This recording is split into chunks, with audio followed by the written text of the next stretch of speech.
반갑습니다. 감사합니다. 오늘 341강 시작을 할게요. 네. 오늘 강의하다가 막 우르르 쾅쾅 하면 천둥 소리도 녹음되겠어요.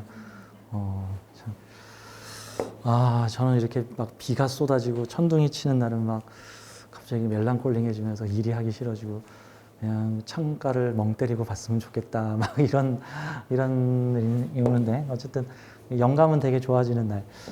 강의를 좀 해보겠습니다. 천둥 소리 들으면서 강의 교재 만드는데 기분이 좋더라고요.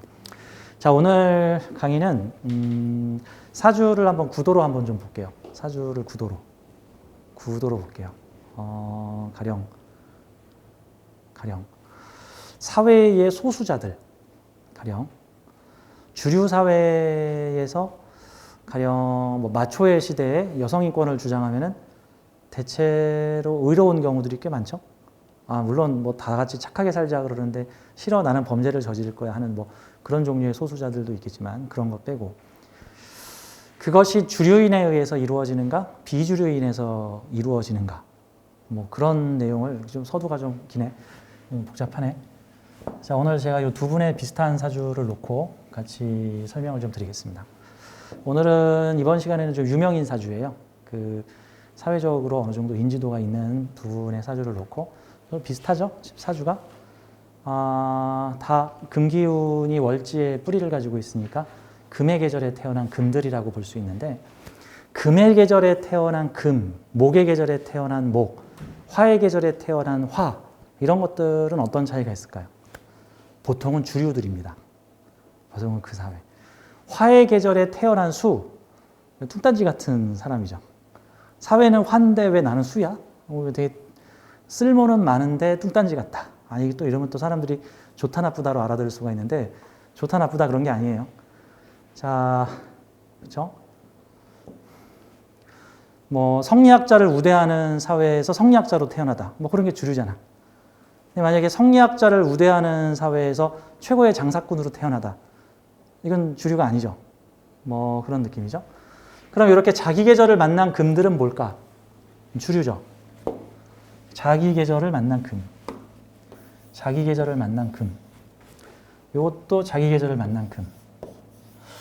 일반적으로 명리학에서는 세고 강한 걸 좋다라고 표현하고 약한 거를 나쁘다라고 이렇게 혹시라도 여러분들께서 프레임을 가지고 있다면 선입견 프레임이죠. 그래서 벗어버리세요. 그거. 자기 계절에 태어나면 좋은 건가? 자기 계절에서 태어나면 흔한 거죠. 나 같은 사람 널린 거지 뭐. 흔한 거지. 금의 사회에서 태어난 금은 그냥 금다웠죠. 근데 어떤 측면에서는 가장 금다운 거죠. 가장 금다운 거.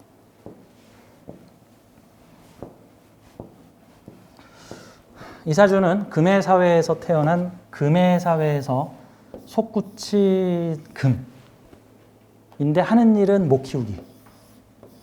아니 금의 사회에서 금을 키워야지 왜 목을 키워? 뭐 이런 느낌 같은 거죠. 이게 지금 생뚱맞은 거 다루고 있는 사주예요. 생뚱맞은 거 다루고 있는 사주. 금의 사회는 제가 낮 시간에도 잠깐 얘기했는데 이게 시마이라는 사회죠.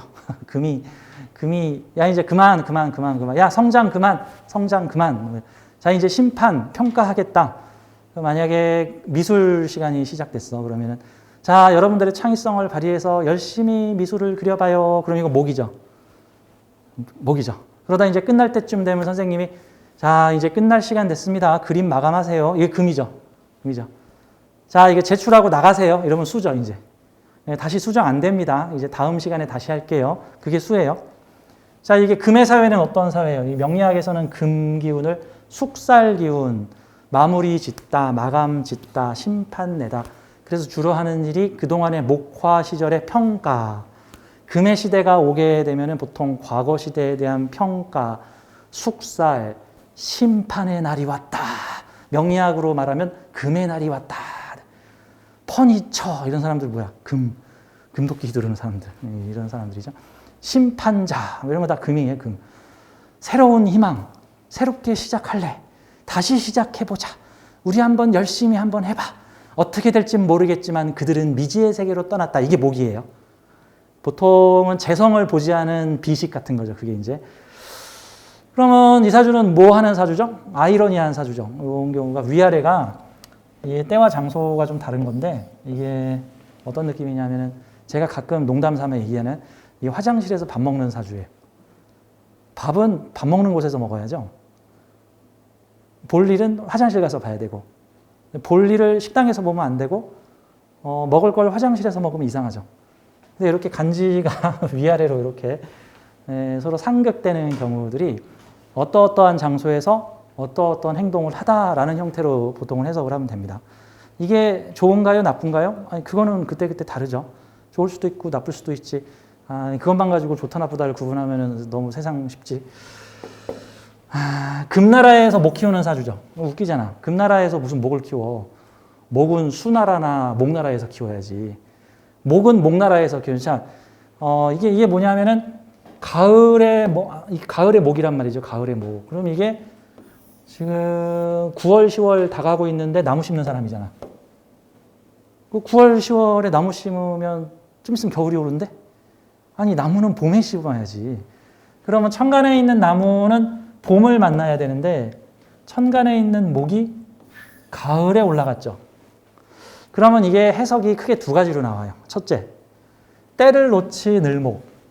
봄에 올라가지 왜 가을에 올라가. 때를 놓친, 그러니까 기차를 늦게 탄 사람들 뭐 이런 것 같은 느낌. 또는 기차를 너무 일찍 탄 사람들이에요. 아니 봄에 심어야 되는데 왜 이렇게 서둘러서 가을에 심는 거야 같은 거죠. 그래서 이런 형태가 금사회의 목을 얘기하고 있는 사람이라는 뜻이고 관념도 되죠. 천간은 관념이 앞서가는 사람이라고도 볼 수 있죠. 근데 100% 다 그럴까? 아니죠. 이 사주를 가진 사람들 중에 일부는 관념이 앞서가는 사람이던가 아니면 관념이 한참 뒤처진 사람이든 사람들 심하이하고 있는데 난 지금 시작할 거야. 뭐 이럴 수도 있는 거잖아. 그렇죠? 아니면 남들이 시작도 안 하려고 그랬는데 나는 벌써 시작했어. 뭐 이런 사람일 수도 있는 거고. 그런 느낌이에요. 이게 지금 봄의 나무 같은 건데, 봄의 나무. 근데 어차피 사주는 두 가지로 해석을 해도 다 말이 돼요. 그러니까, 가을인데 뒤늦게 목을 가진 사람. 그러니까 뒤늦게 희망을 키운 사람이나, 또는 아주 일찍 희망을 키운 사람들이다라고도 볼 수 있고, 이게 십성으로는 재성인데 사실 이런 형태의 사주는 십성적 해석보다는 뭐라고 표현하지? 물상적 해석이 조금 더 어울리는 느낌인 거죠. 봄이라는 것을 제가 이게 계절로 지금 표현을 하고 있으니까 봄의 기운, 새롭게 시작하는데 숙살의 금기운의 사회에서 새롭게 시작하고 있다.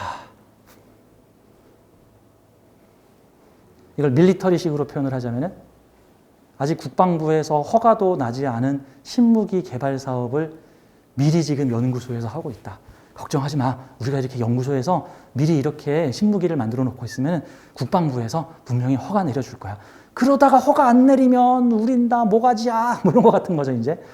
허가 내주면 시대를 앞서간 위인이고 허가 안 내주면 이제 모가지인 거죠, 이제. 금사회에서 목을 다루고 있는 사주. 시대를 앞서갔거나 또는 뒤처진 것을 돌봐주고 있는 형태 같은 거예요. 이게 물상적으로는 다양한 모습으로 보여지는데 이 두 사주의 공통점은 시대를 앞서갔고 희망을 노래하다. 두 사주의 특징은 시대를 앞서갔고 희망을 노래하다. 이 두 분은 어떤 분이시냐면은 지금 이 사주 을유년, 갑신월, 신미일. 지금은 고인이 되신 제가 존경하는 황수관 박사님. 웃음 박사, 황수관 박사. 이분 생각하면 늘 웃으시면서 웃으면 복이 와요. 하고 외치시던, 그래서 많은 방송 프로그램이나 종교단체에서 사람들에게 웃음 전도사. 웃고 사세요. 즐겁게 사세요. 어떤 면에서는 긍정주의자죠. 왜 이분이 긍정주의자일까? 심하이 하고 있는 사회에서 목의 활동을 하고 있으니까. 제가 옛날에 봤던 전쟁 영화 중에 유태인 수용소와 관련된 영화 중에 되게 인상 깊었던 영화 중에 하나가 아버지와 아들이 유태인 포로 수용소에서 감금됐어. 좀 있으면 죽겠죠. 거기서 살아나온 사람이 100명 중에 한두 명도 안 되니까. 근데 영화가 끝날 때까지 그 아버지는 이건 다 연극이야. 이건 병정놀이 하는 거야. 걱정하지 마. 아버지랑 즐겁게 놀자 하면서 마지막 순간까지도 그 꼬맹이 자기 아들에게 희망을 준 그 유대인이 나오는 드라마, 되게 감동적인 휴먼 드라마가 있는, 끝이 좀 슬퍼서 그런데, 이 사주가 금사회에서 목 키우고 있는 사주다. 금의 사회에서 목을 키우고 있는 사주다. 뭐 이런 경우는 뭐 시대를 앞서가는 경우가 많죠. 뭐 냉전 시대의 평화를 외치다, 이렇게도 볼 수 있고, 다 포기하려고 하고 있는데 이제 그만해, 다 마무리 지어 하고 있는데 아니야, 얘네들은 끝까지 살릴 거야 라고 하는 금의 사회에서 목을 키우다. 이분은 황수관 박사님 사주고요. 제가 오늘 이분 사주가 좀 궁금해서, 왜냐하면 이분 여성분이신데 최근에 좀 화제의 인물로 좀 올라갔어요. 구설 시비가 좀 동했습니다. 그래서 왜 그런가 봤더니 이분이 오은영이라고 소아정신과 의사하십니다. 소아정신과. 근데 이제 정신과도 이제 요즘에 이제 많이 세분화돼서 소아정신과, 어린이, 그러니까 심리가 불안한 어린이들, 부모 입장에서 얼마나 마음이 애타겠어요. 그래서 이분이 원래도 업계에서 되게 유명하신 전문가였는데, 최고 전문가. 근데 이제 어떤 사람들은 이분이 실력도 없는데 방송에 나와서 유명해졌나 보다 그러는데, 아니야. 방송에 나오기 전부터 업계에서는 거의 독보적으로 유명하신 분이에요. 왜냐면 정신과 분야가 대부분 성인을 다루지 소아정신과를 다루는 분이 없어요. 그래서 제가 이분에 대해서 좀 알아봤더니, 처음부터 소아정신과를 하신 게 아니라 기본적으로 정신과 공부를 하셔서 정신과 의사 선생님이세요. 신경정신과를 나온 다음에 공부를 더 깊게 하기 위해서 소아청소년 관련 분야를 또 전문적으로 연구를 하셨어. 그래서 정신과 의사이면서 어린이 전문가야. 그래서 소아청소년 전문 정신과 의사가 되셨습니다. 그 분야에서 독보적 인기를 개척을 하셨고요. 그래서 여러 방송국에서 이제 소개가 되면서 유명하신 분이 방송까지 타게 되었다. 근데 방송 안 타도 어차피 그 분야에서는 예약 잡기 가장 힘든 선생님으로 유명세를 떨치고 계시던 분이다. 근데 이제 사람의 심리라는 게 이런 게 있어요. 저는 옛날에 작년에 해민 스님 사태를 보면서 그 부분에 대해서 많이 생각을 했는데, 인간의 심리라는 게 시기질투가 다양한 종류로 나타나는데, 우리는 사실 집단 시기질투 의식 같은 게 있는데, 가급적이면 여러분들은 좀 그런 데 휘말리지 않으셨으면 좋겠다. 집단 시기질투가 뭐냐면, 나보다 예쁘면 시기질투, 나보다 잘 살면 시기질투, 나보다 돈 많이 벌면 시기질투, 나보다 성공하면 시기질투. 근데 또 어떤 시기질투가 있냐면요, 나보다 착하면 시기질투. 근데 착하대를 시기질투하면, 착한 애 시기질투하는 애가 자뻑하는 거잖아. 그렇게 되면 자살하는 거, 거의 그거는 자기 욕하는 거잖아. 난 걔가 미워. 그래서 왜 그런데? 걔는 너무 착해. 뭐 그러면 그렇잖아. 그래서 이 착하거나 선한 사람에 대한 시기질투. 근데 어떻게 보면은 상대적인 건데, 이 착하다, 선하다 뭐 이런 것들이 사실 착하다, 선하다 하는 사람을 질책할 수 있는 사람은 그보다 더 착한 사람들이겠죠. 그보다 더 선한 사람들. 근데 대체로 착하고 선하고 사회를 바르게 이끄는 사람들에 대한 시기질투는 어떤 사람들이 하냐면은 도덕적으로 그러지 못한 사람들이에요. 도덕적으로 그러지 못한 사람들이 하는 경우가 있어요. 그러니까 마치 이런 거죠. 하얀 도화지에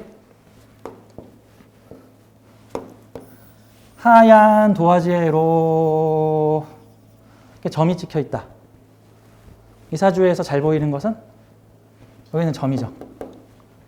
흠이 잘 보이죠, 흠이. 근데 이 그림의 주성분은 98%는 하얀색이고 1에서 2%가 점이죠. 이 사주의 주성분은 뭐야? 하얀 거야. 하얀 성분이 많을수록 검은 성분이 눈에 잘 띄죠. 그렇죠? 저기 점 있다, 저기 점 있다, 쟤 흠 있다, 자, 이런 성격이 있는데, 그런 군중 심리에 우리 잘 넘어가요. 그런 거에 넘어가지 마세요. 한 발 물러서서 너희들이 저 사람을 탓할 수 있는가? 라는 측면으로 좀 봐야 될 것 같은데, 가끔 그래서 어느 정도 사회에서 뭐 좀 능력 있고 도덕적인 어떤 모습을 보이는 사람이 있으면은 어떻게든 흠을 잡아가지고 도덕으로 무장했는데 실은 쓰레기다! 이런 식으로 간단 말이죠. 아니, 물론 뭐 아닌 경우들도 있겠죠. 예전에 함 머시기 하는 가수님께서 중국인 어린 남편과 함께 나는 중국 갑부와 결혼해가지고 이렇게 중국의 호화 생활을 한다라고 해서 이 영소울들의 성공과 야망의 욕구를 자극하여 중국의 어린 갑부랑 살고 있는 가수 함소원 뭐 해가지고 그 방송 프로그램에서 자주 나왔는데 나중에 알고 봤더니 다 뻥이야.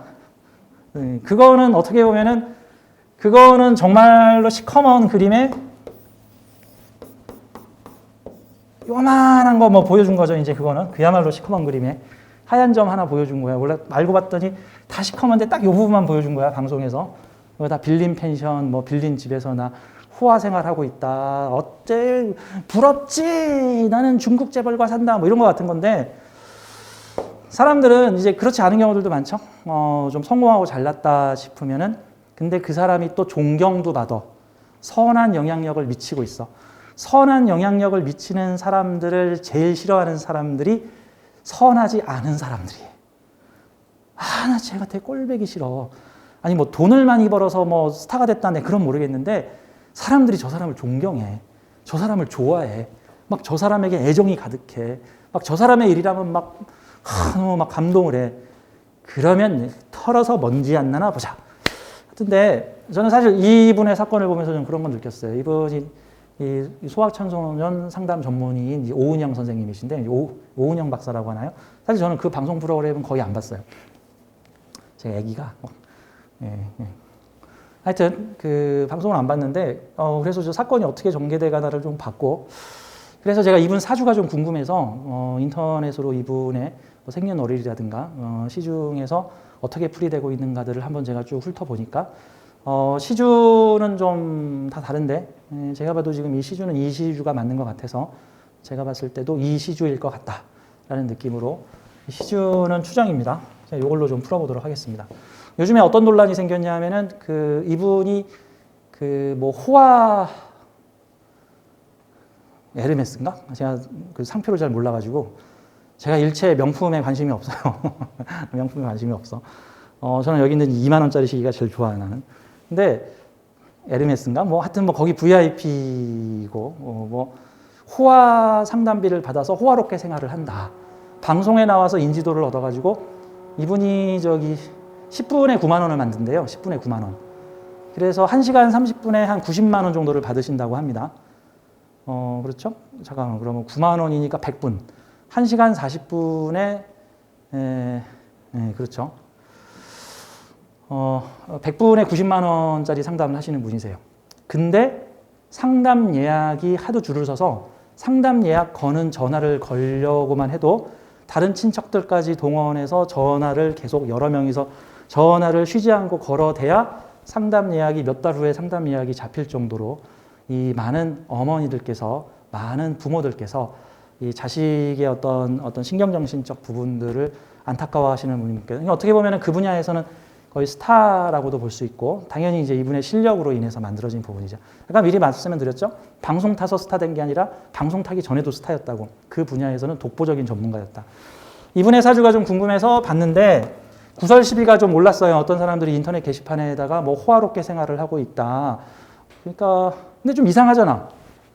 아니 9만 원을 받든 20만 원을 받든 2만 원을 받든 그건 뭐지? 착한 사람은 상담비를 싸게 받든가 안 받아야 된다. 뭐 이런 가치관을 깔고 있는 건가? 그래서 이해가 안 되잖아. 착한 사람은 돈을 받지 않거나 싼 상담료를 받아야 된다. 물론 그거는 착함에 더 할 수 있는 요소도 되겠죠. 세상에 그렇게 실력 있는 사람이 세상에 상담비도 싸네? 뭐 이럴 수도 있겠지. 그치? 근데 꼭 그래야 되나? 난 그건 아니라고 보는데? 상담 경쟁이 걸려 있으면 그럴 수도 있지. 뭐 1시간 상담비가 뭐 100만 원이나 200만 원 할 수도 있는 거죠. 제가 예전에 이런 우화를 좀 들려드리는데 어떤 집에 삐걱 소리가 나서 시끄러워서 살 수가 없는데 많은 기술자들을 불러서 우리 집에 저 삐걱 덜컹거리는 소리를 좀 잡아주시오 했는데 많은 사람들이 와서 3일 동안 뭐 탐지기로 검사하고 뭐 기계 갖고 와서 뭐 들고 마루다 뜯었다가 다시 붙이고 하는데도 못 잡았어. 그러다가 최고 전문가라고 하는 사람을 불렀어. 그 최고 전문가라는 사람은 망치를 하나 탁 가지고 와서는 톡톡 하더니 여기군 하고는 망치 탕 쳤어. 고쳤습니다. 끝. 수리비 200만 원. 이렇게 얘기를 했어. 그러니까 그 주인이 아니 뭐야 망치질 한 번에 수리비 200만 원이 어디 있습니까? 내가 아니었다면 당신은 이 집에 있는 나무를 다 뜯어가지고 새로 시공을 해야 될 텐데 아마 한 500만 원은 넘게 들었을 겁니다. 내가 이거 단돈 200만 원으로 해결해 드린 겁니다. 내가 이거를 망치 한 방에 해결할 수 있는 게 내가 그동안 수많은 현장에서 갈고 닦고 연구한 나의 실력이요. 그러니까 결국 그 사람이 망치 한 번으로 고장을 고쳤든 가서 마루를 그냥 다 통째로 뜯어가지고 새로 재시공해가지고 마루를 고쳤든 어떻게든 능력이잖아. 게다가 빠른 시간에 순식간에 집을 건들지도 않고 고쳤으니까 더욱 능력 있는 거잖아. 우리가 먹는 비싼 신약들이 그게 원가가 뭐 50원, 100원밖에 안 된대잖아. 근데 R&D 비용이 많이 들어갔지, R&D 비용이. 그 약 만드느라 뭐 수백억에서 수십조가 들어갔을 수도 있는데 어쨌든 그 약 생산 단가는 뭐 50원, 100원, 200원이야. 그 뭐 수십만 원에 팔리는 약 같은, 희귀약 같은 경우도. 이분이 상담비를 많이 받는다고 욕을 한다? 그건 아니라고 생각해요. 저는 그게 일종의 그 낮은 대중심리의 이기심이나 시기심, 특히나 사람들이 뭐에 분노하냐면요, 선한 영향력을 미치는 사람들한테 분노해요. 나는 그러지 못하거든. 그리고 난 그럴 자신도 없거든. 그럴 때 가장 좋은 방법이 태클 거는 거예요. 쟤도 저런 짓 한다라고 하는 것 같은 거죠. 이분은 그 상담료 시비가 붙었는데 오히려 다른 이분한테 상담을 받은 분들이 아니다. 나에게는 더욱 값진 시간이었다. 나는 그 돈이 아깝지 않다. 라는 반대 여론까지 불어와서 오히려 이분을 자극했던, 도발을 했던 여론이 오히려 묻혀서 깨갱하고 찌그러져 들어가서 오히려 제가 보기에는 오히려 이분의 인기가 사람들이 그 방송으로만 보고 어머 저렇게 전문가가 있었네 했는데 이 방송을 통해서 어머 저분한테 상담받으려면 10분에 10만 원이구나. 역시나 능력 있네. 라는 아마 이분의 인지도를 더 높이는 데 도움이 되지 않았을까 싶어요. 그래서 제가 이분 사주를 보면서 과연 올해가 구설십이 걸릴 운인가 한번 보도록 하죠. 자, 이 두 사주의 특징은 금나라의 목 살리는 사주예요. 금나라의 목 살리는. 시대를 앞서가죠. 자, 금의 환경에서 힘들어하는 목을 구해주고 살려주는 일을 해요. 제가 여기서 대비가 되는 사주 하나를 더 갖다 놨는데요. 옆에 있는 이 사주는 금나라에서 힘들어하는 목을 때려잡는 사주예요. 이 사주는 그러니까 어렵고 힘든 환경에서 막 일어나려고 하는 목들을 저것들 그냥 확 다 때려잡아야지 하는 사주야. 이 사주는. 이 금나라의 목을 때려잡는 사주는 이거고 그래서 이분은 저하고 상담하신 분은 아닌데 이분은 지금 형제 간의 재물 분쟁 소송이 걸려가지고 형제들 간의 난투극이 벌어졌습니다. 형제들 간의 재물 분쟁 소송이 일어나서 난투극이 벌어진 범인의 사주예요. 이게 지금 한 끗 차이야, 한 끗 차이. 이게 결론적으로 여기가 만약에 수였으면, 여기가 수거나 화였으면, 요 목을 걷어가려고 하는 사람들에게 니들 그러지 마라. 목을 살려라. 목을 베지 마라. 목을 살려라 였을 텐데, 여기가 금이야. 그럼 더 가열차게 가서 때려잡아 버리죠, 얘가. 근데 이 동네가 수면. 시주가 수면. 목한테 물 주죠. 제가 되게 감명 깊게 본 그 유태인 수용소에 대한 영화, 쉰들러 리스트. 거기에 보면은 그 박해받는 유태인들, 그 핍박받는 유태인들에게 돌멩이를 던지는 다수의 대중들 사이에서 몰래 뒤에서 그들에게 빵을 갖다 주고 아픈 사람을 치료해 주고 몰래 경비를 빼서 굶어 죽어가는 사람들한테 식량을 대주는 소수의 의인들이 나와요. 그 영화에 보면은. 소수의 의인들. 사회가 목을 때려잡을 때 나는 물 주죠. 절지에 앉아있는 목들을 살리죠. 꽃들에게 희망을 이라는 이름을 붙일 수 있을 만한 사주죠. 여기가 겁재가 들어오면 더 가열차게 때리죠. 나는 더 세게 때려야지. 나는 지금 돈 안 가져가면 돈이 없겠구나. 여기가 겁재면. 수면은 야, 여기 있는 목 좀 살리자. 그래서 이런 형태의 사주는 사회에 아슬아슬 위태위태하게 떠있는 어린 생명도 되고 사람들의 희망도 되는 이 목이 상징하는 새로운 에너지. 원래 명리학에서 목, 특히 청간목이라는 거는 에너지 주파수로 보자면 막 시작되는 에너지, 처음으로 시작되는 에너지, 방금 출발한 에너지, 봄의 에너지, 새로 시작되는 것. 금의 사회가 키우고 있는 새로운 희망 같은 건데 그것이 지금 절지에 앉아서 위태위태한데